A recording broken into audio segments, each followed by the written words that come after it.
भारत, क्या हाल है दोस्तों। आज आर्मी अग्निवीर के अंदर चौथा प्रैक्टिस सेट है हमारा, जो सीरीज चालू करी है, पहला, दूसरा, तीसरा। वो प्लेलिस्ट में जाके देखना, वहां पे तुम्हें मिल जाएगा। तो इसमें हमारी जो सीरीज है, इसमें जो पिछले साल के पेपर आ रखे हैं, प्रीवियस ईयर क्वेश्चंस हैं, तो वो सारे क्वेश्चंस आपको यहाँ पे कराए जा रहे हैं, जो सारे चैप्टर के मिक्स आएंगे। तो आज की क्लास का पहला क्वेश्चन है, एक वृत्त के क्षेत्र में त्रिज्या 21 सेंटीमीटर है। त्रिज्या कितनी है? अच्छा चलो ये तो डायरेक्ट एंड का क्वेश्चन खुल गया, इसमें लास्ट पे आऊंगा मैं। पहले इस क्वेश्चन पे आते हैं, यहां से स्टार्ट है चैप्टर हमारा। पहला क्वेश्चन बनता है नंबर सिस्टम चैप्टर से, एलसीएम एचसीएफ का। क्या है क्वेश्चन? यदि दो संख्याओं का गुणनफल 47 25 है और महत्तम समापवर्तक, महत्तम समापवर्तक क्या होता है भाई? एचसीएफ। महत्तम समापवर्तक होता है एचसीएफ। अगर इंग्लिश में पढ़ते हो तो मान ली कह रहा हूं, महत्तम समापवर्तक होता है एचसीएफ। एचसीएफ कितना है? 15 है। तो तुम्हें बताना है लघुत्तम समापवर्तक, यानी एलसीएम बताना है। कितना है? 47 25 और 55। अब यहां आते हैं, एक बार यहां देखना, एक 15 है। अच्छा, एचसीएफ है, दोनों नंबर का एचसीएफ भाई क्वेश्चन में दे रखा है 15। मुझे बोल रहा है एलसीएम ढूंढो, और एक चीज बता रखी है, जो दो नंबर है, मान के चलता हूं, एक नंबर ए है, दूसरा क्या है? बी। उन दोनों का प्रोडक्ट कितना है? 47 25। ये चीज है। तो नंबर सिस्टम चैप्टर के अंदर हमने एक चीज पढ़ी है, कभी भी ये चीज ध्यान रखना, हर एक नंबर पे लगती है, product of two number is equals to HCF into LCM. किन्हीं भी दो संख्याओं का, कोई भी दो संख्या हो भाई, उन दोनों का अगर तुम गुणा करोगे तो वो हमेशा बराबर होगी उन दो संख्याओं के एचसीएफ और एलसीएम के। एक एग्जांपल ले लेते हैं, जैसे मैंने कहा ये है 4 और इसको मान लेते हैं 8। 4 और 8, इन दोनों का एलसीएम बताओ मुझे। 8। बहुत बढ़िया। और इसका एचसीएफ 2। एलसीएम कितना हो गया? 2। एचसीएफ हो गया 2। अब इसका एचसीएफ 2। एचसीएफ होता क्या है? वो बड़ी से बड़ी संख्या जो इन दोनों को भाग कर दे, है ना, जो इन दोनों को भाग कर दे। तो क्या 4 इसका एचसीएफ नहीं हो सकता था भाई? इसका एचसीएफ 4 होगा ना। एचसीएफ की परिभाषा होती है वो बड़ी से बड़ी संख्या जो दोनों को भाग कर दे। तुमने 2 बताया, बिल्कुल सही है, पर 2 से बड़ा मुझे 4 मिल गया, तो फिर क्योंकि बड़ी से बड़ी संख्या बोला है तो इसलिए 2 उत्तर गलत हो जाता है, 4 बन जाता है। ठीक है। अब दो नंबर कहते हैं 4 और 8, अगर इन दोनों की गुणा करी और एचसीएफ और एलसीएम की गुणा करी, क्या दोनों चीजें बराबर आई हैं? 32 32 आई ना। तो यही हमारा कंसेप्ट कहता है, एचसीएफ और एलसीएम की गुणा हमेशा बराबर होती है दो नंबर के गुणा के। अब मुझे एचसीएफ कितना बोला गया है? 15, इसकी जगह 15। एलसीएम मुझे नहीं पता, ढूंढना है। और दो नंबर की गुणा क्वेश्चन ने बता दी, कितनी है? 47 25। 15 इधर आके भाग लगेगा तो ये नीचे में 15 आ जाएगा। अब 15 से भाग देते हैं, 15 3 45, 15 के 2 और 2, 15 एकम 15, 7 और 5, 15 25 75। एलसीएम कितना आ गया भाई? 75। पहला क्वेश्चन खत्म। एलसीएम कितना आ गया? 75। समझ आया होगा? कोई डाउट बताओ, अगर कोई डाउट है। ओके है, ठीक है। दूसरे क्वेश्चन पे आता हूं मैं। ये रहा 315, हमारा इतना ही आया 315। दूसरा क्वेश्चन। अच्छा, ये आयु संबंधित सवाल बहुत ज्यादा आते हैं एग्जाम में, चाहे एसएससी का एग्जाम हो, चाहे आर्मी का एग्जाम हो, किसी भी एग्जाम में। वर्तमान में पिता और उसके पुत्र की आयु का अनुपात 7:3 है। 10 वर्ष बाद उनकी उम्र का अनुपात 2:1 हो जाता है। वर्तमान का बता देना, 7 3 और 2 1। ठीक है, यहां लिखते हैं, यहां लिख देता हूं, यहां फादर और यहां सन। कितना है वर्तमान में? कितना था भाई? 7 3 2 1। हाँ, 7 3 और 2 1। ये है भाई 10 साल बाद की कहानी, 10 साल बाद। अच्छा, ये फादर सन से कहानी याद आई। क्रिकेट देखते हो?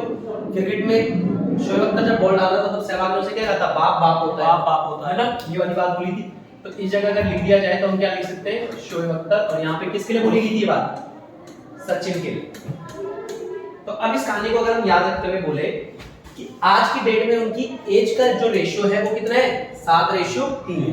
यानी अगर ये 7x है, इसकी उम्र इसकी 3x हो जाएगी, क्योंकि रेशियो का मतलब क्या होता है? जिस नंबर की यहां से गुणा उसी की यहां से गुणा। अब दो तरीके देखो, 7x और ये कितना हो गया भाई? 3x। ये हो गया। अब आज से कितने साल की बात करिए? 10 साल। तो अगर 10 साल बाद की उम्र बढ़ेगी तो बेटे की भी कितने से बढ़ेगी? 10 से बढ़ेगी। 10 साल बाद उनकी एज का क्या रेशियो हो जाता है? 2:1 बराबर 2:1। खत्म क्वेश्चन। क्रॉस मल्टीप्लाई, एक की मल्टीप्लाई से कोई फर्क नहीं पड़ता। नंबर क्या रहेगा? 7x + 10। लेकिन इस 2 की मल्टीप्लाई जब इनसे होगी तब बदल जाएगा। कितना कितना आ जाएगा 6x + 20 ठीक है, थोड़ा सा यहाँ लिख देते हैं चलो 7x + 10 बराबर 6x + 20 6x + 20। अब भाई ये 6x यहाँ जाके माइनस होगा तो 7 में से 6 गया x, 10 उधर जाके माइनस होगा कितना आ जाएगा 10, x का मान कितना आ गया 10। अब मुझसे क्वेश्चन ने पूछा था, यहाँ देखना क्वेश्चन ने मुझसे पूछा था बाप की उम्र बता दो, अगर बाप की पूछता तो x का मान यहाँ रख गया 7 × 10 70, और अगर बेटे की पूछी होती तो 30। तो दोनों उत्तर मेरे सामने आ जाते। तो मेरे से पूछी किसकी है ये देख लेते हैं। मेरे से पूछी है पिता की कितनी है 70। क्लियर हो गया ये क्वेश्चन। क्वेश्चन नंबर तीसरा, अरे हाँ ये बहुत सही क्वेश्चन है। इस क्वेश्चन को देखना, पेट्रोल की कीमत में 5 रुपए प्रति लीटर की वृद्धि हो जाती है। पेट्रोल पहले जितने का भी मिल रहा था अब 5 रुपए पर लीटर महंगा मिलेगा भाई, जिसके कारण क्या होगा 1320 रुपए खर्चने पे एक आदमी को कितना लीटर पेट्रोल कम मिल रहा है 2 लीटर पेट्रोल कम मिल रहा है। तो पेट्रोल की बढ़ी हुई कीमतें बताओ। क्वेश्चन पहले ध्यान से समझाता हूं आराम से। देखो क्वेश्चन क्या कह रहा है, पेट्रोल की कीमत में कितने की बढ़ोतरी हुई 5 रुपए पर लीटर। जैसे मान के चलो भाई पहले पेट्रोल मिल रहा था 80 रुपए लीटर, अब कितना मिलेगा 85। हाँ अगर 5 रुपए से बढ़ गया तो 85 मिलेगा ना, पहले 70 मिल रहा होगा तो 75 मिलेगा। ये क्या क्वेश्चन है। उसके बाद क्वेश्चन मेरे को बोलता है कि 1320 रुपए में 2 लीटर पेट्रोल कम मिलता है। 1320 रुपए में अब 2 लीटर पेट्रोल कम मिलता है। इसका मतलब पता है क्या हुआ, तुम मान लो पेट्रोल पंप गए अपनी बाइक लेकर के, तुम्हारी जेब में थे 1320, तुम पेट्रोल भरा के अपने घर आ गए। अगले दिन बाइक लेके तुम्हारा छोटा भाई गया, तुमने उसको 1320 ही रुपए पकड़ा है। कितने पकड़ा है 1320। लेकिन जब बाइक में पेट्रोल भरा के लाया ना तो वो 2 लीटर कम लाया, तो तुमने उसको बोला भाई ये 2 लीटर कम क्यों लेके आया है, तूने कोई गोझोल किया है। फिर उसने बताया नहीं, क्योंकि पेट्रोल की रेट कितने से बढ़ गई 5 रुपए से, उसके कारण मुझे 2 लीटर कम मिला है इतने रुपए में। अब क्वेश्चन समझ आया होगा। तो इस क्वेश्चन को करने का बेस्ट अप्रोच जो रहता है वो रहता है ऑप्शन के थ्रू। पहले इसको मैं एक बार आपको लंबे मेथड से बता देता हूं कि लंबे से कितना लंबा जाएगा। मैं मान के चलता हूं पहले पेट्रोल की कीमत कितनी थी मुझे नहीं मालूम था, x मान लेते हैं। 1320 रुपए में x लीटर पेट्रोल खरीद रहा था, इतना रुपए पर लीटर क्या था पेट्रोल था, तो इतना लीटर मिल रहा होगा उसे। जैसे मेरे को 60 रुपए दर्जन केले मिल रहे हैं, 60 रुपए दर्जन, तो ऐसे लिखते हो ना 60 रुपए के 12 केले, यही तो लिखते हो। प्राइस ऊपर लिखते हो और नीचे क्या लिखते हो क्वांटिटी। तो मैंने कहा 1320 में x लीटर पेट्रोल था, ठीक है 120 लीटर पेट्रोल था। बाद में कितना हो गया 1320 में x + 5 ये हो गया। तो अब कितना लीटर कम मिल रहा है 2 लीटर, अब 2 लीटर कम मिल रहा है। अब तुम यहां से देखोगे बहुत लंबी इक्वेशन बनेगी।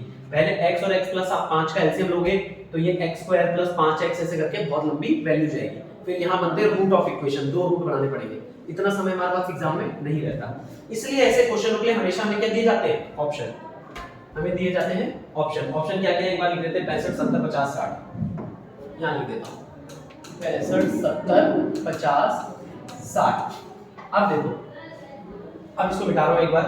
अब हमें जो जैसे ही एग्जाम में करना है उस हिसाब से कर रहा हूं इस क्वेश्चन को मैं। अब जैसे भाई मान के चलते हैं पहले भी उस आदमी के पास कितने रुपए थे 1320, आज भी कितने 1320। अंतर कहां आ रहा है कि पेट्रोल की मात्रा 2 लीटर कम मिल रही है। तो मैं मान के चल रहा हूं बढ़ी हुई प्राइस जो थी मान के चलते 60 रुपए थी, पहले कितनी थी 60 रुपए। अब भाई जब 60 रुपए थी, जब पेट्रोल की प्राइस 60 रुपए थी, बढ़ने के बाद कितनी थी 60 रुपए, तो 0 से 0 खत्म, 6 से कितनी बार गया भाई 22 बार, तो कितना लीटर पेट्रोल मिल रहा था 22 लीटर। बढ़ने के बाद कितना मिल रहा है 22। अब मैं कहूं बढ़ने से पहले तो कितने से बढ़ी 5 से, बढ़ने के बाद 60 मिल रहा है तो बढ़ने से पहले कितने का मिल रहा होगा 55, तो 55 से भाग देते हैं, 11 से 5 बार, 11 से 120 बार, 5 से 24 बार, अब कितना है 24 लीटर। तो क्या पहले जब 55 रुपए लीटर था पेट्रोल तो कितना मिल रहा था 24 लीटर, जब 5 रुपए बढ़ गया तो कितना मिलने लग गया 2 लीटर कम मिला, तो हमारी कंडीशन सेटिस्फाई हो गई। इसलिए ऑप्शन से करना बेस्ट रहता है। अगर इसमें नहीं सेटिस्फाई हो पाता है 60 में तो फिर मैं 50 वाला ऑप्शन उठाता, फिर 50 में नहीं हो पाता तो 70, इस तरीके से ये ज्यादा बेस्ट रहेगा तरीका इन टाइप के क्वेश्चन को करने का। ओके है भाई, नहीं है तो थोड़ा सा रिवाइंड करके देख लेना, इसी में YouTube का फायदा मिलता है कि आप चीजें देख सकते हो। ये क्वेश्चन तो बहुत आसान क्वेश्चन है। 12x - 1 = 143 है, तो x का मान ढूंढे। इस क्वेश्चन को तो यही निपटा देंगे। 144 आएगा 12 से कट जाएगा। बहुत ही बढ़िया। 12 × 12 माइनस का 12 उधर जाके प्लस का 12 बनेगा, तो 12x बराबर 144। अब दुनिया जानती है कि ये किसका स्क्वायर है, 12 का। x का मान कितना आ गया, 12। तो कुछ क्वेश्चन बहुत आसान आ जाते हैं। अच्छा, एग्जाम में एक और चीज का ध्यान रखना, अगर तुम भी कभी देते हो कोई एग्जाम, तो तुमने देखा होगा थोड़ा ऊपर वाला क्वेश्चन हार्ड था, इससे ऊपर वाला थोड़ा और था। तो एग्जाम में बहुत जरूरी है सारे क्वेश्चनों तक पहुंचना। जानबूझ के पहले कुछ क्वेश्चन हार्ड डाले जाते हैं कि बच्चे का टाइम वहीं वेस्ट हो जाए। जो टाइम ले रहा है क्वेश्चन छोड़ के आगे बढ़ो, आगे ऐसे सिंपल क्वेश्चन मिल जाते हैं। ठीक है, अब भाई हम आते हैं इस वाले पे। एक समांतर चतुर्भुज का क्षेत्रफल 390 सेंटीमीटर स्क्वायर है और ऊंचाई 26 है, तो आधार ज्ञात करें। पहले समांतर चतुर्भुज पता है क्या होता है, क्या देखते हैं। वैल्यू याद रख लेना यार, 390 और 26, ऊंचाई 26। ठीक है, इसको याद रखना बस। अब बता देने के बाद एरिया कितना था, 390 और ऊंचाई 24। बस ठीक है, इतना होता है सेंटीमीटर स्क्वायर सेंटीमीटर। समांतर चतुर्भुज किसको बोलते हैं, पैरेललोग्राम, इंग्लिश में बोलते हैं पैरेललोग्राम। क्या होता है, अब और आसान भाषा में समझाते हैं, आम आदमी की भाषा में। समांतर चतुर्भुज होता है कोई भी चार भुजाओं वाली आकृति। कितनी भुजाएं, चार भुजाओं वाली, जिसमें जो विपरीत भुजाएं होती है इन दोनों में हमेशा समान अंतर होता है, पैरेलल होती है एक दूसरे के। क्या होती है, पैरेलल, और ये दोनों हमेशा सेम होगी। अगर ये यहां से यहां तक की दूरी जैसे मान के चलो, अगर तुमने 3 कह दी, तो अब यहां से पूरी यहां तक की दूरी हमेशा क्या रहेगी, 3। इसी चीज को समांतर बोला जाता है कि समान अंतर। ठीक है, तो समांतर चतुर्भुज क्या होता है भाई, जिनकी विपरीत भुजाएं क्या होती है, समान अंतर पे होती है और बराबर होती है। अगर मैं इसे नाम दे दूं ए बी सी डी, तो ए बी किसके बराबर होगा, सी डी, है ना, और ऐसी बी सी किसके बराबर हो जाएगा, ए डी। तो ये होता है समांतर चतुर्भुज। तो समांतर चतुर्भुज का क्षेत्रफल किस तरीके से निकाला जाता है, इससे ना थोड़ी सी आवाज ज्यादा आ जाती है। समांतर चतुर्भुज का एरिया कैसे निकाला जाता है भाई, इसका एरिया निकालते हैं हम बेस इनटू हाइट, यानी कि आधार गुना ऊंचाई। अब इस क्वेश्चन में कुछ भी नहीं बचा, जिसको ये फॉर्मूला पता हो उसके लिए तो क्वेश्चन में कुछ बचा ही नहीं। एरिया कितना दे रखा है क्वेश्चन में, 390, हाइट कितनी दे रखी है, 26, बेस मुझे ढूंढना है। तो बस अब इसको 26 से कट जाएगा। हाँ 13 से काटने से थोड़ा आसान होगा, 13 दूनी 26, 13 से 30 बार, अब 2 से 15, तो बेस कितना आ गया, 15 सेंटीमीटर इसका जवाब बन जाएगा। ये रहता है मेंसुरेशन चैप्टर है, क्षेत्रमिति। इसमें जिसको फॉर्मूले याद है उसके लिए क्वेश्चन कुछ भी नहीं रहते, जिसको नहीं याद है तो वो बस तुक्के मारने वाली बात रह जाती है। 15 है ऑप्शन में, ये रहा सेंटीमीटर। अब देखो कुछ बच्चे तो इतने तेज है, 15 निकालने के बाद मीटर में भी टिक करेंगे। अंतर देखना है हमें, यहाँ चीज जब सेंटीमीटर में दी है, यहाँ सेंटीमीटर स्क्वायर में दी, तो आंसर भी क्या होगा, सेंटीमीटर। ये गलत उत्तर हो जाएगा, मीटर में नहीं होगा। ठीक है ना। अब आ जाते हैं ज्योमेट्री में। ज्योमेट्री पढ़ी नहीं वैसे थोड़ी बहुत, ठीक है, इस क्वेश्चन को यही देख लेते हैं। अब देखो त्रिभुज एबीसी में, त्रिभुज का मतलब क्या होता है, ट्रायंगल के सारे एंगल का सम कितना होता है, 180 डिग्री होता है। ठीक है भाई, ये पता है, बहुत ही बढ़िया। एबीसी में एंगल ए बराबर 65 है, इसका मान कितना दे रखा है भाई, 65। एंगल ए का मान है 65। अब कहता है एंगल ए एंगल बी के बराबर है। अच्छा एक प्रॉपर्टी समझा देता हूं ट्रायंगल की, यहां पे जब आई गई ये बात, तो ये एक त्रिभुज था, ये ए था, ये बी, ये सी, और ऐसा कुछ डायग्राम था, ये डी। एंगल ए का मान 65 डिग्री। अब यहां देखना एक बार बोर्ड पे। अब वो कह रहा है एंगल ए किसके बराबर है मेरा भाई, बी के। एंगल ए बराबर है एंगल बी के, यानी ये वाला एंगल किसके बराबर है, इसके। अब ट्रायंगल की एक प्रॉपर्टी होती है, अगर किसी भी ट्रायंगल में दो एंगल बराबर है तो उनके सामने की विपरीत भुजा भी हमेशा बराबर होगी। आम भाषा में समझते हैं, ये एक ट्रायंगल है, अगर मैं कहूं ये वाला एंगल बराबर है इस वाले एंगल के, अब मेरे को बताना है इस एंगल के विपरीत में कौन सी भुजा है, नाम दे देता हूं उसे ई एफ जी। ई के विपरीत में मतलब अपोजिट में कौन सी साइड दिख रही है, हाँ नाम बोलो, नाम बोलो ना, एफ जी, हाँ एफ जी। ई के अपोजिट में कौन दिखता है, एफ जी। तो तुम कहोगे एफ जी बराबर है किसके, जी के अपोजिट में कौन दिखता है, ई एफ। ई एफ ये होती है ट्रायंगल की प्रॉपर्टी। वो कहती है अगर दो एंगल बराबर हैं तो उनके सामने की साइड भी ऑटोमेटिक बराबर हो जाती है। या फिर इसका उल्टा भी हो सकता है कि अगर दो साइड बराबर हैं तो इनके अपोजिट एंगल भी बराबर होते हैं। तो बस अब खत्म कहानी। वो कह रहा है एंगल ए बराबर है एंगल बी के। एंगल ए का मान कितना 65, बी का भी मान कितना 65 हो जाएगा ऑटोमेटिक। अब यहाँ पे एक प्रॉपर्टी आती है ट्रायंगल की निकल के। ट्रायंगल के तीन एंगल कौन कौन है, ए बी सी, अब ये वाला जो एंगल है जो पीले पेन से है, ये कौन सा वाला एंगल है? ये तो बाहर का एंगल है ना। तो ट्रायंगल की प्रॉपर्टी ये कहती है अगर तुम्हें कभी भी बाहर वाला एंगल निकालना है, जिसको बाह्य कोण कहते हैं हिंदी में इसे कहते हैं बाह्य कोण, और इंग्लिश में क्या कहते हैं Rashmi? Exterior angle. Exterior angle. अगर तुम्हें कभी भी बाह्य कोण निकालना है तो बाह्य कोण हमेशा बराबर होता है भाई जो उसके अपोजिट में दो एंगल है ना उनके सामने। अब देखो ये सी पे बन रहा है, इसके अपोजिट में कौन से दो एंगल है? ए और बी। इन दोनों का सम कितना हो गया? 130। खत्म क्वेश्चन। यही पूछा था उसने 130 की एसीडी एंगल बता दो। एसीडी कितना आ गया? 130। यही पूछा था ना उसने। एसीडी याद करो कितना आ गया? 130। तो ये प्रॉपर्टी होती है ट्रायंगल की। अब इससे अगला क्वेश्चन जो है हमारा प्रॉफिट एंड लॉस का आ गया। ये देखना 16 का क्रय मूल्य 12 के विक्रय मूल्य। बहुत ही हल्का क्वेश्चन। क्या बोल रहा है? 16 का क्रय मूल्य यानी कॉस्ट प्राइस। क्रय मूल्य होता है जिस प्राइस पे कोई चीज खरीदी जाती है, वो कितने के बराबर है? 12 के सेलिंग प्राइस यानी विक्रय मूल्य के। तो अब इसका सीधा सा है, कुछ भी नहीं करना। सीपी का मतलब कितना हो गया और एसपी का मतलब। तो क्वेश्चन इतना सा रह गया 12 रुपए की खरीद के कोई चीज 16 रुपए में बेच दी, कितने का लाभ है? 4। और लाभ हो या हानि हमेशा किस पे निकलती है? सीपी पे, कॉस्ट प्राइस पे, क्रय मूल्य पे। कॉस्ट प्राइस कितनी है? 12। 4/12 प्रतिशत लाने के लिए 100 की गुना 4 से कितनी बार? 3। अब दुनिया जानती है 1/3 का मतलब कितना होता है? 33.3 या फिर 33 सही 1/3%। 33 सही 1/। अच्छा इसमें भी दो चीजें हैं, लाभ होगी कि हानि होगी? तो उसके लिए लाभ हम अपना देख लेंगे भाई। कहां गया? 4 रुपए 4 रुपए का लाभ, बस खत्म। तो उत्तर हो जाएगा 33 सही 1/3 का लाभ। ये क्वेश्चन अच्छा है, इस क्वेश्चन को निकालना वैसे कोई बड़ी बात है नहीं, पर मुझे देखना है तुम एलसीएम निकालते हैं किस तरीके से हो। इसको निकाल के बताओ मुझे। 72 162 216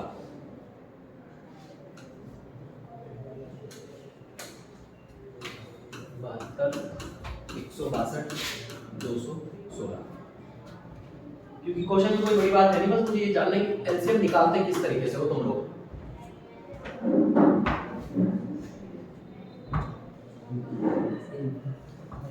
रश्मि का तो स्कूल का मेथड चल रहा है इस तरीके से। क्या तुम लोग भी ऐसे निकाल रहे हो?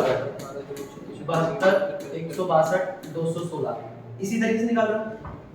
ये निकाल रहे हैं ऐसे? तो थोड़ा देर के लिए रोक लेंगे कृष्ण अपना पेन को। ऐसे निकाल रहे हो तो ऐसे निकल गया कितना? रुक जाओ एक बार, ये कैलकुलेशन रहेगी।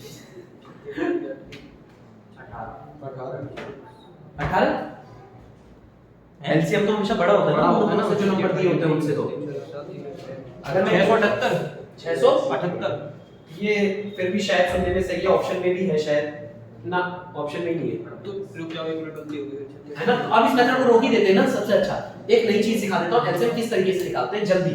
यहां देखना बोर्ड पे, आज के पहले छोटे नंबर लेते हैं। इधर देखना भाई, अगर तुमसे मैं पूछता 10 20 और 25 का एलसीएम, ठीक है 10 20 और 25 का, तो इसका तरीका देखते हैं क्या होता है। जिन भी नंबर का एलसीएम पूछा जाए उसमें सबसे बड़े नंबर को पकड़ लेना। सबसे बड़ा कौन होता है? 25। अब 25 का टेबल पढ़ना चालू करना, 50 है ना। 25 नहीं 100 आएगा सब में। हां 25 से कम 25 के 25 सबसे भाग होता है नहीं, 25 दूनी 50 वो भी नहीं होता। 3 75 100 के 100 सबसे हो जाता है तो 100 इसका एलसीएम। एक तरीका तो ये कहता है, ठीक है। अब दूसरे इस पे लगा के देखते हैं ये तरीका। क्या 216 इन सबसे भाग हो रहा है? नहीं 216 कोई नहीं रहा। कैसे पता चलेगा? अगर एग्जाम में भी देखोगे तुम देखोगे पहले तो 216 ऑप्शन में नहीं है, 216 ऑप्शन में ही नहीं है। 216 के जो टेबल में आए वही एक ऑप्शन हो जाएगा। हां जो सबके टेबल है बस। अब यहां देखना भाई एक बार 216 अगर मैं दुगना कर दूं, 216 का दुगना कितना होता है? 432 वो भी ऑप्शन में नहीं है। 216 का तिगुना 648 वो ऑप्शन में। तो मैंने देखा 648 72 से भाग होता है, बिल्कुल होता है 72 से भाग होता है। करके देखोगे 72 से पूरी तरीके से भाग होगा, और ये 162 से भी भाग होता है। तो एलसीएम क्या हो गया? 648। ये होता है तरीका थोड़ा जल्दी निकालने का, ऑप्शन से देखने का। क्लियर हो गया तरीका? बड़ी डिजिट है उसका टेबल देखो, बस उसका टेबल देखो, वो उसका टेबल अगर सबसे हो रहा है। अब कोई कहेगा इसमें, अगर जैसे मान के चलो कोई कहेगा सर कल के दिन ऐसा क्वेश्चन आ जाए 19 और क्या कहते हैं उसको 6 इसका एलसीएम निकालो, तो 19 का टेबल पढ़ना थोड़ा हार्ड है ना।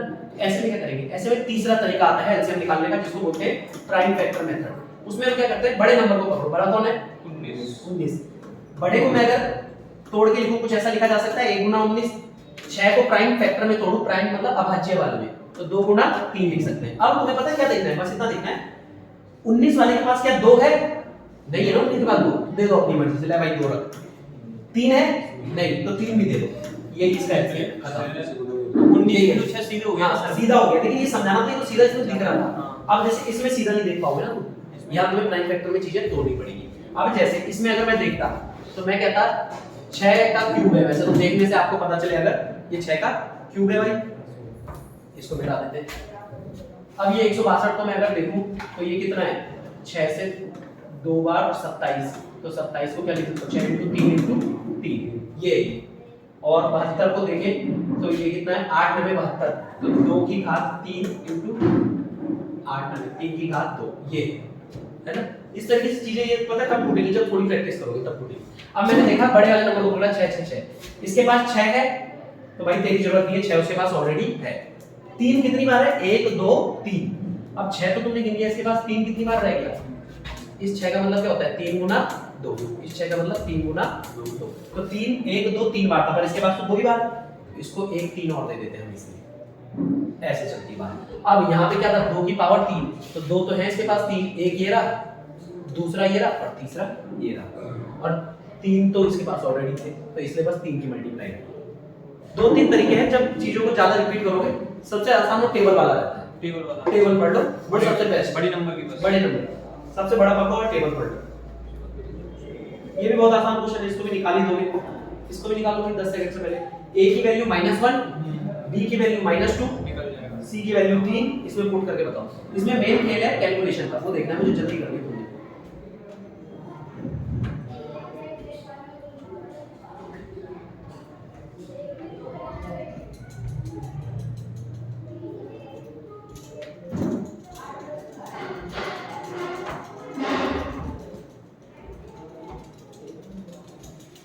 जब तक सारे बच्चे निकाल रहे हैं तुम भी निकालो भाई। एक आ रहा है इसका, एक आ रहा है, यस सर, ठीक है भाई सबका एक। अब देख लेते हैं कितना, यहाँ देखना a स्क्वायर, a का मान कितना था -1 का स्क्वायर 1, ठीक है, प्लस a × b × c 6, -1 × -2 कितना बनेगा, प्लस का 2, 2 × 3 6, प्लस का 6। अब माइनस b का स्क्वायर, b कितना है -2, -2 का स्क्वायर कितना होता है 4, लेकिन माइनस का साइन लगेगा, माइनस का साइन लगेगा। 6 + 1 7, 7 में से 4 गया 3 आंसर है भाई, सही उत्तर 3 है। तो ये क्वेश्चन दिखने में आसान रहते हैं पर कैलकुलेशन में गलती दे जाते हैं, इसलिए इसमें ध्यान से करना होता है क्वेश्चन को। समझ आई होगी चीज, बस ये लास्ट वाले में कंफ्यूजन हो गई होगी। ये -2 का जैसे अब ये था -2 का स्क्वायर, अब -2 का स्क्वायर कितना होता है प्लस का 4, बाहर माइनस, ये मिस्टेक हो गई होगी। समझ आएगा तो उत्तर कितना आ गया 3, बहुत ही बढ़िया भाई। अब क्वेश्चन क्या है हमारा, 500 का y% 75 है, तो y का मान ज्ञात करो। 500 का 75 है, ऑप्शन क्या था, ये देखो 500 का y% के लिए 00 कितना है 75, 2 जीरो से 2 जीरो खत्म, 5 से कितनी बार 15 बार, तो y का मान कितना आ गया 15 × 75, 15 आ गया, यस खत्म क्वेश्चन। जिसको पहाड़े याद होंगे वो जल्दी कर लेगा, थोड़ा बात ये है y का मान 15। अब ये ब्याज वाला क्वेश्चन आ गया, 800 रुपए 4.5%, 2.5 साल साधारण ब्याज। साधारण ब्याज का क्या फॉर्मूला होता है उसमें, PRT, हां साधारण ब्याज यानी मूलधन गुना दर गुना समय बटे में 100। अब क्या क्या दिया था भाई, कितना था एक बार देख लेते हैं। 800 रुपए 4.5%, 2.5 साल, मूलधन कितना है 800, दर कितनी 4.5, समय 2.5 बटे में 100। पॉइंट हटने के भाई 2 जीरो, 2 जीरो से 2 जीरो खत्म, उसके बाद काट लेते हैं 25 से 4 बार, 4 से 2 बार, 45 दूनी 90। सी, ऑप्शन नंबर सी। अब ये क्वेश्चन तो कल परसों ही कराया, एवरेज मीन होता है इसका, हां एवरेज मतलब एवरेज, हां सॉरी, पहली 10 प्राकृतिक संख्याओं का माध्य ज्ञात करो, average. Natural numbers, natural number कौन से होते हैं नेचुरल नंबर, 1 2 3 4 5 6 7 बहुत ही बढ़िया, सही है सर। अच्छा नेचुरल नंबर और प्राकृतिक संख्याएं और कौन सा होता है होल नंबर पूर्णांक। जीरो नंबर को क्या हाँ जीरो आ जाता है उसमें। पूर्णांक 0 से चालू होता है, नेचुरल नंबर 1 से। तो पहली 10 बोला है 1 2 3 4 5 6 7 8 9 10। अब मुझे पता है अगर लगातार आने वाली संख्याएं होती है तो ऐसे में औसत कैसे निकालते हैं, या तो बीच वाली संख्या 20 से 20 या फिर पहली संख्या प्लस आखिरी संख्या। पहली कितनी है 11 आखिरी 10 बटे में 2, 11 बटे 2 5.5। तो कल के दिन ना मुझे एग्जाम में पूरा लिखने की जरूरत नहीं है, कल के दिन वो 100 नंबर बोले ना तो मैं ऐसे गिनती नहीं लिखूंगा। अब जैसे उसने 10 बोला था, पहली 10 संख्या तो पहला नंबर लिखा और आखिरी नंबर लिखा, बस उन दोनों को प्लस करके बटे में 2। तो इसी हिसाब से बताओ पहली 25 संख्याओं का, पहली 25 संख्याओं का औसत बताओ। 25 25 26 13। बहुत ही बढ़िया, खत्म। अब लास्ट एक क्वेश्चन रह गया भाई हमारा, ये बहुत अच्छा क्वेश्चन लगा मुझे, ये वाला जो हमने सबसे पहले बोल दिया था गलती से। एक वृत्त की क्षेत्र की त्रिज्या 21 सेंटीमीटर है। ये पढ़ा है कभी वृत्त वाला चैप्टर? 10वीं नहीं पढ़ा? इंग्लिश में मैं बता देता हूं, बस मेरे को वैल्यू बता देना। त्रिज्या 21 है और कोण 135 है, ठीक है। क्वेश्चन समझा देता हूं। ये देखो, पहले तो वृत्त होता है सर्कल, वृत्त को क्या बोलते हैं सर्कल। अब उसकी त्रिज्या यानी क्या है रेडियस, सेंटर से लेके यहां तक की दूरी ये क्या होगी रेडियस, ये भी क्या होगी रेडियस 21 होगी। अब देखना भाई कोण दे रहे थे 135 का। इसमें एक ऑप्शन देखा है मैंने कल, बहुत अच्छा लाइन बनाने वाला ना कलर करने वाला, ब्रश, किसी पर ऐसे एरिया टच करना था कलर हो जाता था। ब्रश लेना पड़ेगा कलर। ये दूसरा वाला हाँ ये देखना नहीं, ये तो इस लिखने के लिए है ना, वो कलर करने के लिए था। इसी में आता है एक ब्रश का ऑप्शन है ना। हाँ सही बोल रहे हो। कल तक तो यही था, पर पता नहीं आज कहाँ गायब हो गया। छोड़ो, शायद ये होगा ना, ये तो जूम के लिए है। चलो कोई नहीं, हम यहीं से काम चला लेते हैं। हाँ, तो वो मेरे को कह रहा है ये वाला जो एरिया है, ये वाला, ये एक वृत्त है, उसकी त्रिज्या कितनी आर कितना है 21। तो वो कह रहा है उसने कितने का कोण बना रखा है सेंटर में 135 डिग्री का, 135 डिग्री का कोण बना रखा है। तो कह रहा है इसकी परिधि ज्ञात करो। परिधि क्या होता है पहले तो समझते हैं, सरकमफ्रेंस। सरकमफ्रेंस का मतलब क्या होता है, कोई सर्कल मान लो मैदान है गोला का, ठीक है। अच्छा ये चीज बताना, क्या सर्कल को गोला बोला जा सकता है? सर्कल को हाँ बोला जा सकता है, नहीं बोला जा सकता मैथ्स में। गोला अलग चीज होती है, क्यों? गोला स्फीयर होता है। जो बॉल खेलते क्रिकेट की वो गोला है, ठीक है। उसके अलावा अंडा खाते वो गोला है, पृथ्वी गोला है। अंडा तो इलिप्टिकल तो है, स्फीयर शेप में होता है, स्फेरिकल तो शेप। गोला कहां हुआ? उसको हिंदी में गोला बोला जाता है। सर्कल को हिंदी में वृत्त बोला जाता है। ये चीज है, हिंदी में से बोलते हैं वृत्त और स्फीयर को बोलते हैं गोला। ये 2D फिगर होता है और गोला 3D फिगर होता है। ये चीज है। ओवल शेप में बड़ा हम मैथ्स के हिसाब से हां ओवल में होता है, पर हम उसे स्फीयर कंसीडर करते हैं, है ना। जैसे वो रग्बी वाली बॉल होती है, वो भी तो ऐसी होती है, वो 3D होता है ना। अब जैसे हमसे क्या बोला, परिधि बता रहा था मैं तुम्हें। ये मान लो एक गोल मैदान है, गोल नहीं है, ये ऐसा मैदान है ना। तो अब यहां से किसी ने दौड़ना चालू किया, तो क्या उसका एक चक्कर पूरा हो गया यहां रुकेगा? तो नहीं, अब अभी भी नहीं हुआ, अब हो जाएगा। अब हो जाएगा ना। तो एक चक्कर पूरा, ये जो किसी भी चीज का एक पूरा चक्कर लगाना उसे परिधि बोलते हैं।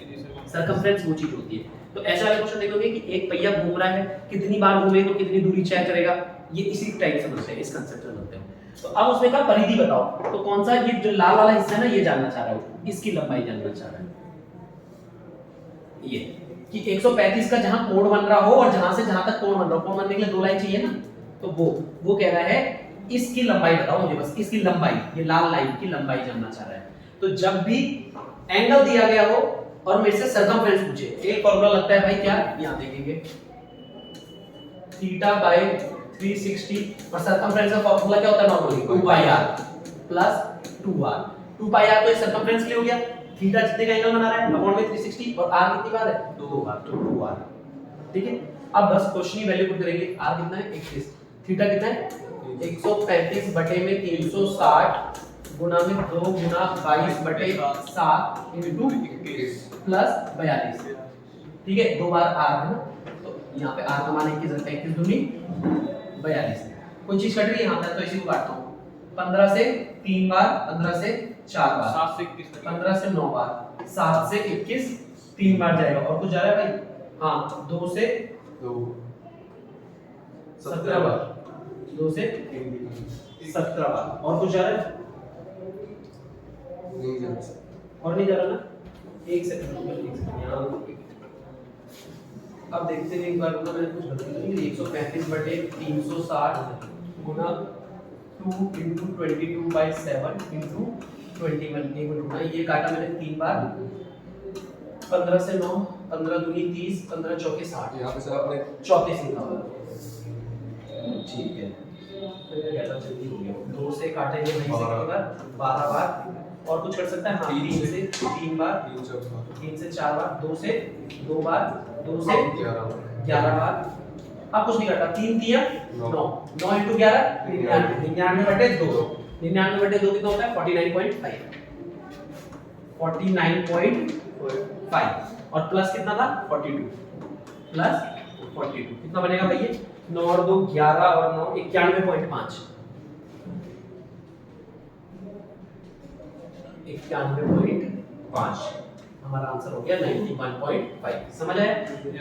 इसके लिए बस एक फॉर्मूला याद होना चाहिए, θ/360 प्लस 2πr प्लस 2r। ये होता है एरिया। इंग्लिश में अगर पढ़ते हैं इसे बोलते हैं circumference of sector, circumference of sector. और हिंदी में बात करते हैं तो हिंदी में इसे बोलते हैं खंड भाग की परिधि ज्ञात की। सेक्टर का मतलब खंड हो गया। ठीक है, लास्ट क्वेश्चन आज की क्लास का, फिर क्लास खत्म करते हैं। लास्ट क्वेश्चन क्या कहता है हमारा? ए और बी काम को 12 दिन में पूरा करते हैं, बी 30 दिन में करता है। ए और बी मिलकर किसी काम को 12 दिन में करते हैं भाई, और बी अकेला 30 दिन में करता है। तो बताओ जल्दी हम लोग। बता रहे हैं। हाँ वेट कर रहा हूँ बी को।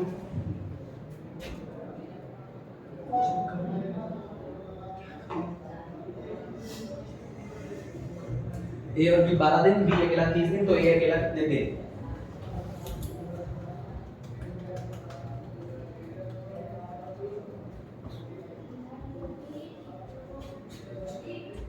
तब तुम लोग भी कमेंट बॉक्स में बताओ।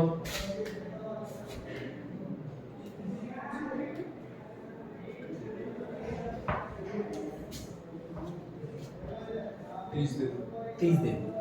अब देखते हैं 20 दिन। ठीक है, अब देखते हैं। सबसे पहले जब भी समय और कार्य का एक क्वेश्चन आता है तो एक चीज तो ऐसी चीज है जो तुम्हें इस पूरे चैप्टर में करनी चाहिए। कोई आधी रात में नींद से उठाए, सबसे पहले क्या निकालना पड़ेगा? Total work. कि भाई ए और बी मिलके जिस काम को 12 दिन में कर रहे हैं और बी कितने दिन में कर रहा है? 30 दिन। तो ऐसा काम है क्या जो इन लोग इतने दिन में कर रहे हैं? तो टोटल वर्क इसका एलसीएम कितना आ गया? 60। अब इनकी क्षमता निकाली मैंने, कैपेसिटी। इनकी क्षमता निकाली, कैपेसिटी। 12 से इसको डिवाइड किया तो 12 पंजे 60, 30 से डिवाइड किया 2। अब पता है इस क्वेश्चन में कुछ भी नहीं रह गया, बस इसको पता है कैसे समझना है। मान के चलो भाई दो दोस्त है, ए और बी, पार्टी करने के लिए गए। कितने रुपए लाए? 5। बी ने बोला भाई 2 रुपए तो मैं अकेले लेके आ रहा हूं, तो ए कितने लाया होगा? 3 रुपए लाया ना ये। तो बस 60 का 60 काम कराना है कितने की क्षमता से? 3 लीजिए। तो कितने दिन लगेंगे? 20 दिन। 20 दिनों में जाके हमारा काम पूरा हो जाएगा। तो यही हमारी प्रैक्टिस सेट के 10-12 क्वेश्चन, जो भी थे 15 क्वेश्चन खत्म होते। और कोई डाउट किसी का? नहीं। तो अब मिलते हैं अगली वीडियो में अगले नए पेपर के साथ। तब तक के लिए जय हिंद, जय भारत।